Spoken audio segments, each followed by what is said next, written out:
Shalom. All praises to the Most High. Anoka said, praise be to the earthly mother, the Papa, the Pachamama.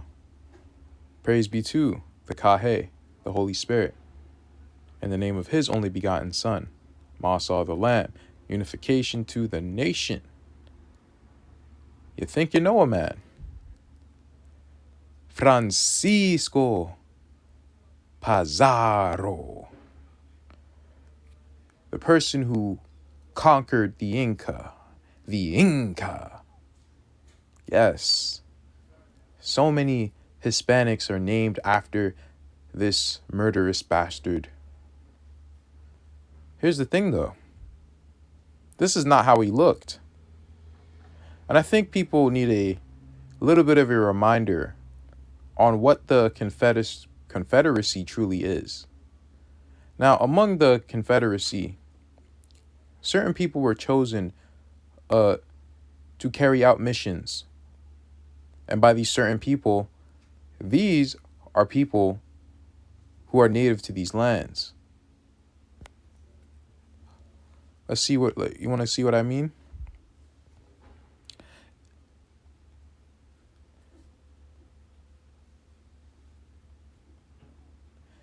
This is Deuteronomy 2, verse 4. And command thou the people, saying, Ye are to pass through the coast of your brethren, the children of Esau, which dwell in Seir, and they shall be afraid of you. Take ye good heed unto yourselves, therefore. Meddle not with them, for I will not give you of their land, no, not so much as a foot breadth, because I have given Mount Seir unto Esau for a possession. Let's skip down. And the Lord and the Lord said unto me, distress not the Moabites, neither contend with them in battle, for I will not give thee of their land for a possession, because I have given unto the children of Lot for a possession. So these are the two groups that the Confederacy is going to choose to ransack the Holy Lands. These are going to be the two groups. Now, I don't know about Moab, but I do know that Edom mixed with the so-called seed line of Cain. Edom, in large part, look like so-called white people. They don't only look like white people, but the majority of them do. Different sorts of so-called white people. But the people of Lot, they're going to look a little bit different. Now, some people believe, for whatever reason, that the Moabites are the Chinese, the Ammonites are the Japanese. Not even close, bro. Not even close.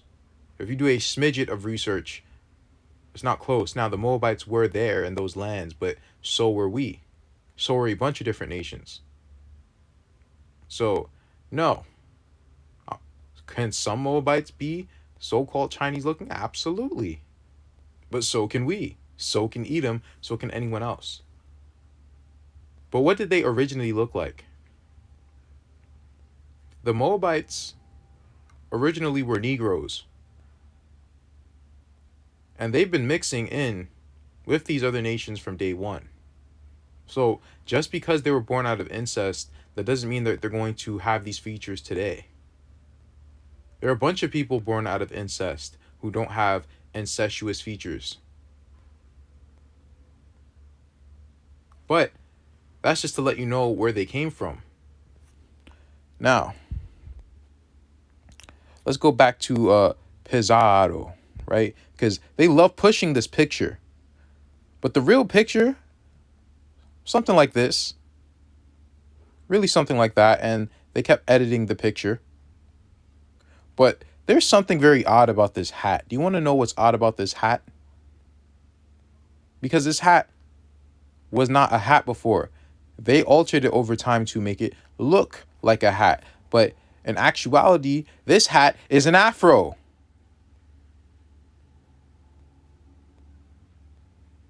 And if you read up on what this person did, what his brothers did in South America, You won't even be able to read the rest. They commissioned these people to come and kill us. Why did they commission the Moabites and the Edomites to come to South America specifically? Why? Because they know, or they knew, where the Holy Lands were. The Portuguese were also commissioned to go to southern India. Why are they commissioned to go to these places? Now, people said this person is a Spaniard. They totally disregard the fact that it's all in the same region. I'm pretty sure that Portugal and Spain are on the same island. It's the Iberian Peninsula, the Hebrew Peninsula. And that includes us, Moab, Edom.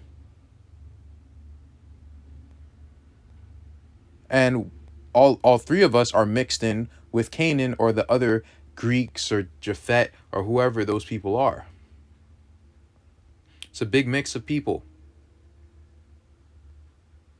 So for you to say that, well, I'm Spanish, that has no meaning. There's no meaning to that.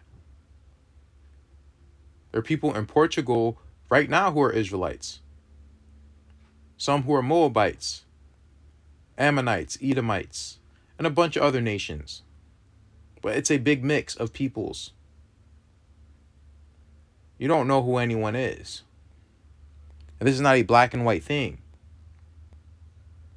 White people were given the opportunity to rule over us after they just came out of slavery. These people were slaves. Do they have the mentality of someone who can rule? They don't have the mentality of someone who can rule. They have the mentality of a servant. I mean that with all due respect. They just do.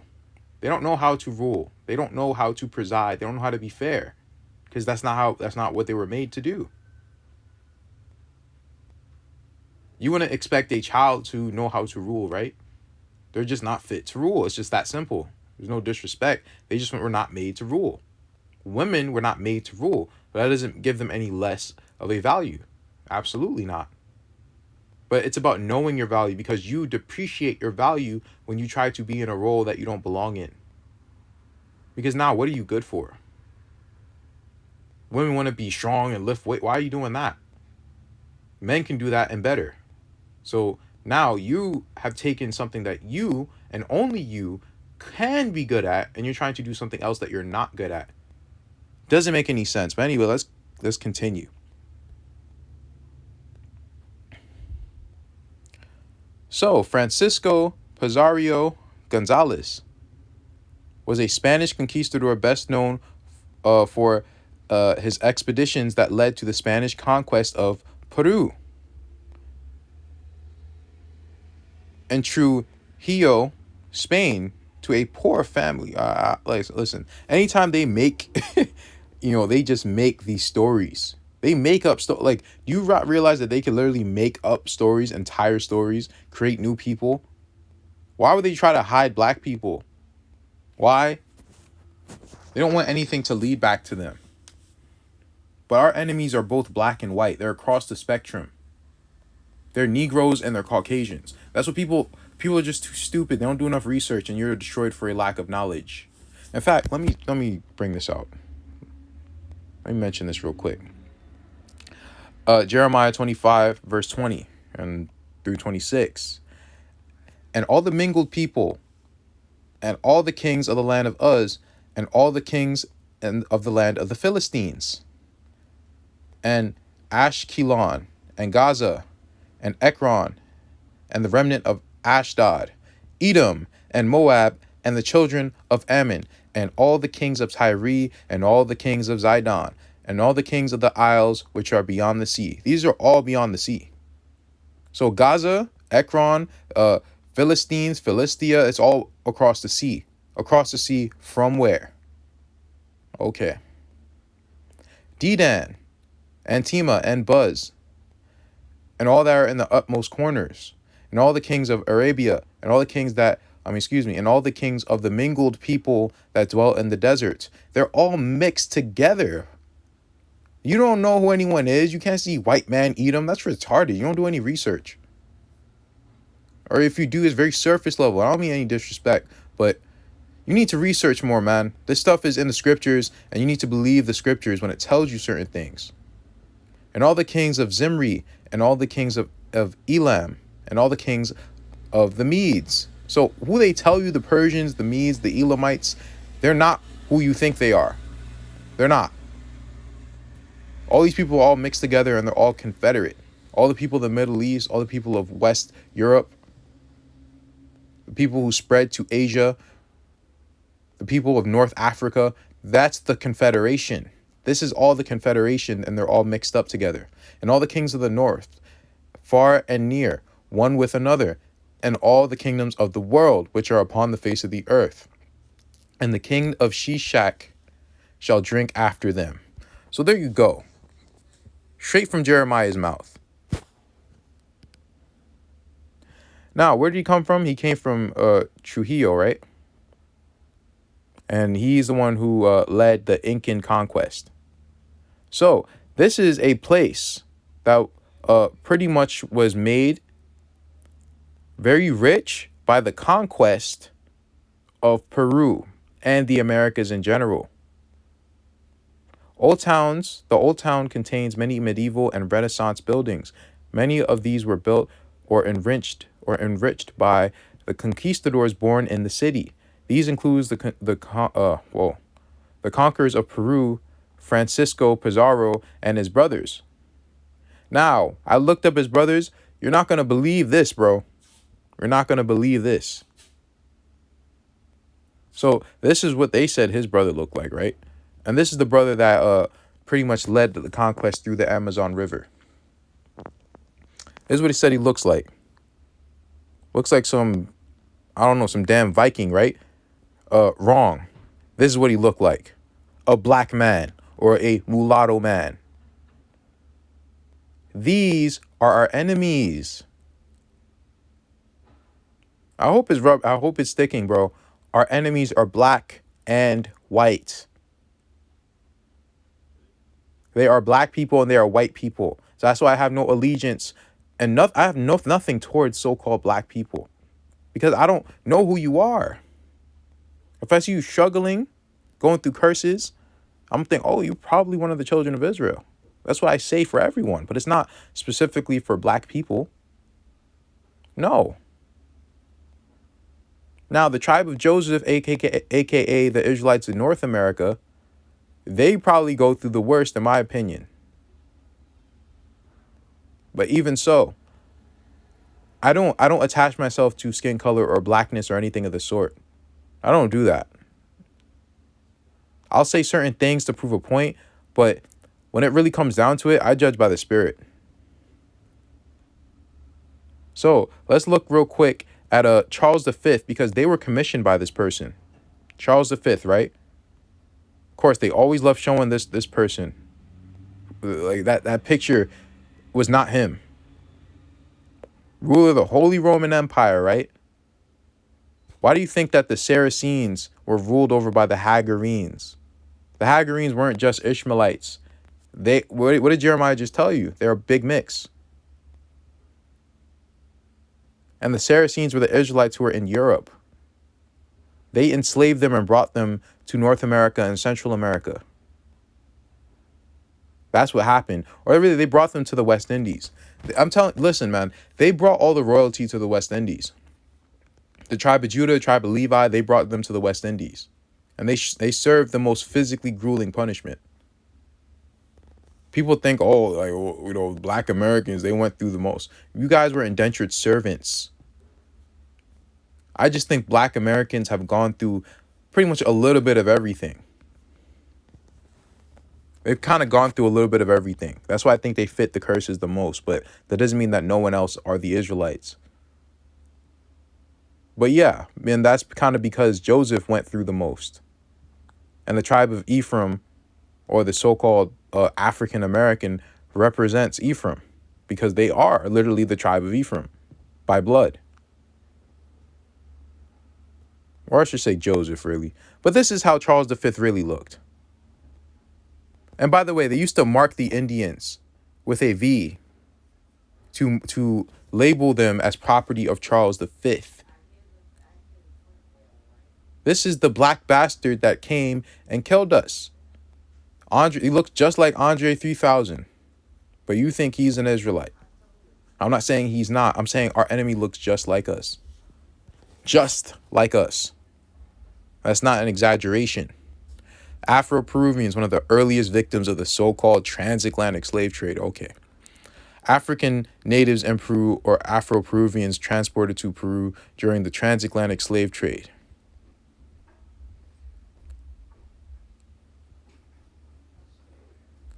Spanish conquistadors brought them over in 1521, followed by a larger number transported in 1537. So why would they transport people from Africa all the way to Peru? How does that make any sense? Why not? I already showed you how the waters move. The waters flow from North Africa to Brazil. And if you're going away from Brazil, they go to South Africa. You can't move from Europe to South America. It's literally not possible to make a one-way trip. You have to go to the Caribbean first. Then after the Caribbean, then you can go to a different part of the Americas. But why would they go through all of that just to transport people on the coastline of Peru? That doesn't even make sense. Peruvian slave catchers preferred the enslaved from Nigeria and the areas reaching Ghana. Inhabitants of Guinea were also sought after for their skills of controlling herds and horses. Did they really come from those places, or they shipped people to those places? Now, of course, the Israelites were already there, but the whole trip just doesn't make sense to me. The enslavers also deemed black Africans from Congo and, so on. The slaves were largely assigned to construction workers, servants, and soldiers in inner city zones. The enslaved workers, as domestic workers, performed tasks such as gardening, caretaking, and cooking. This is one of your Afro-Peruvians.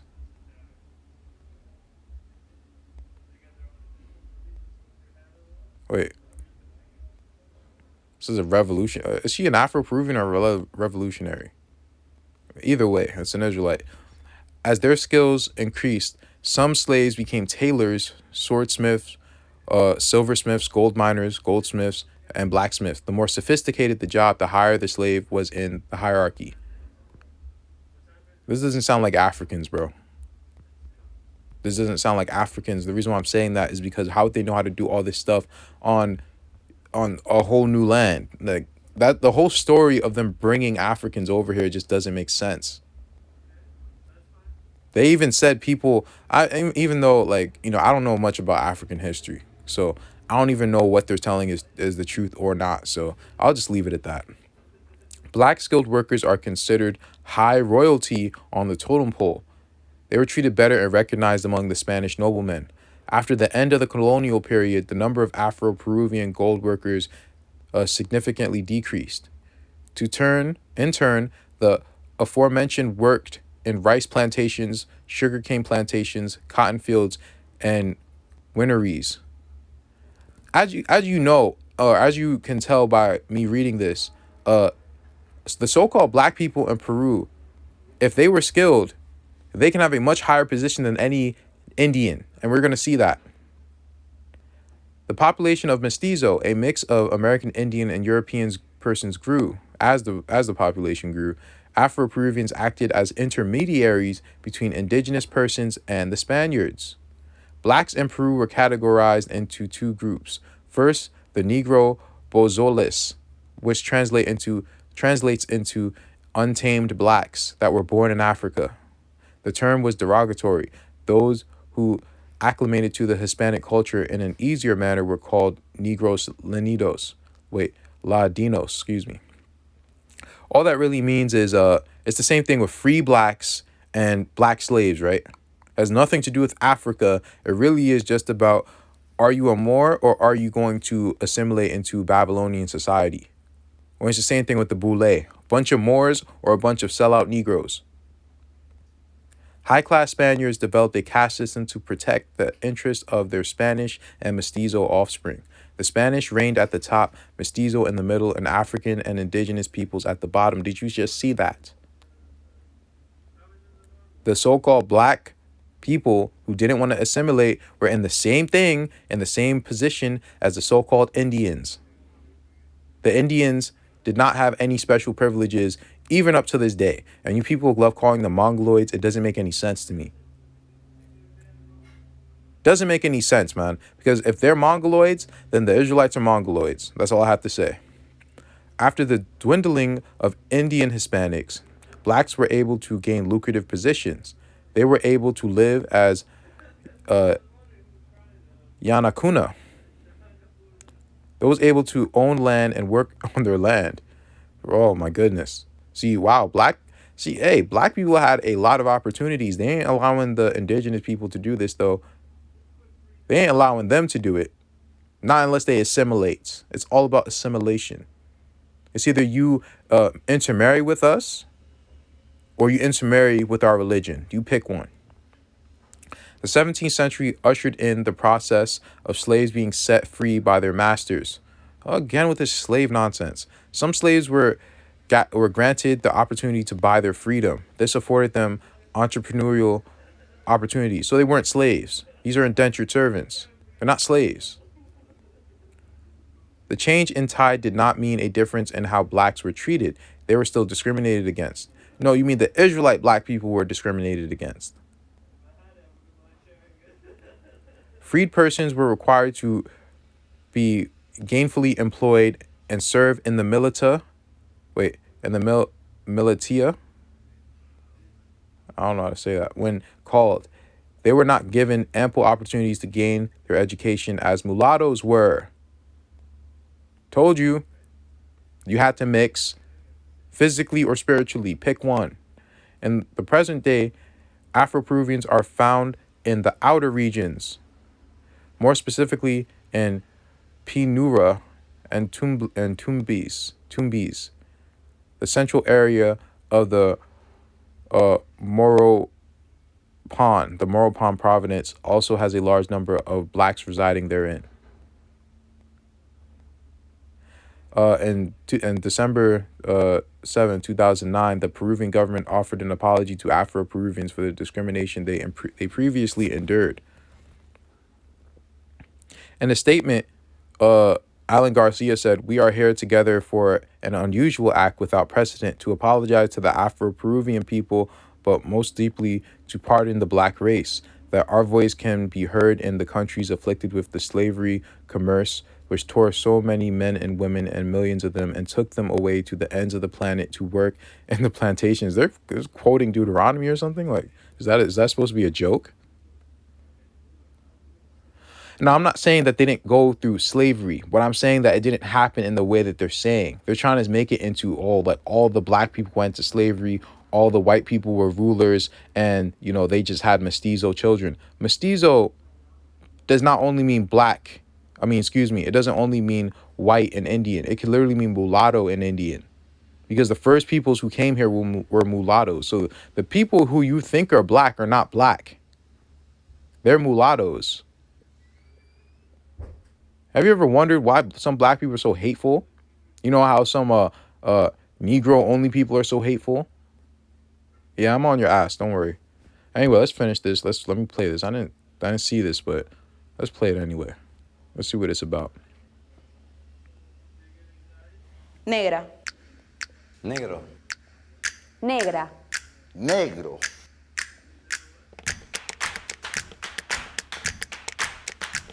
Negra.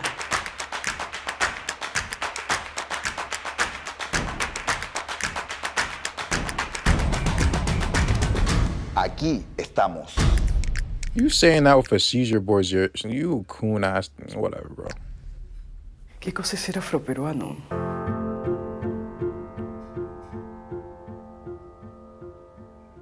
Invisibles. Yo siento que soy invisible cuando le digo a alguien que existe el racismo en el Perú y no me creen.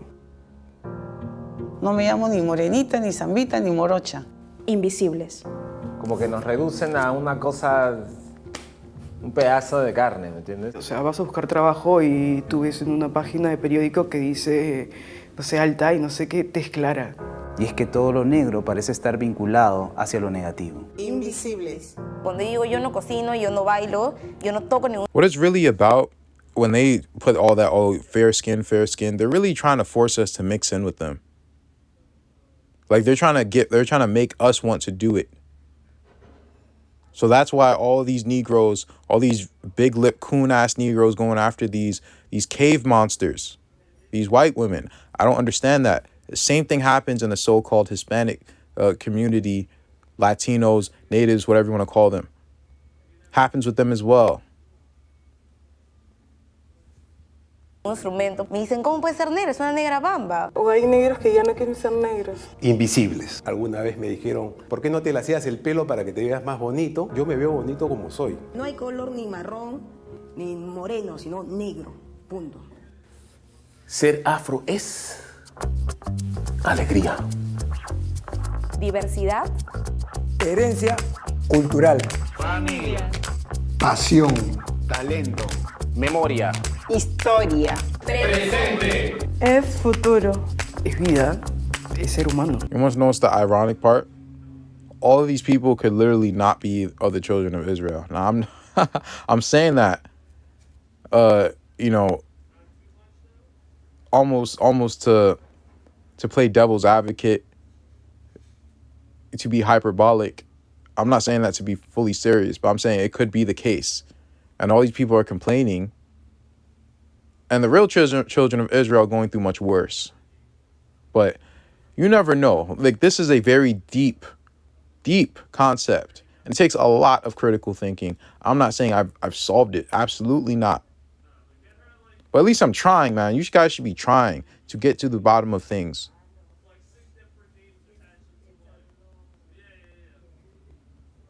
Shalom, Selah Kala.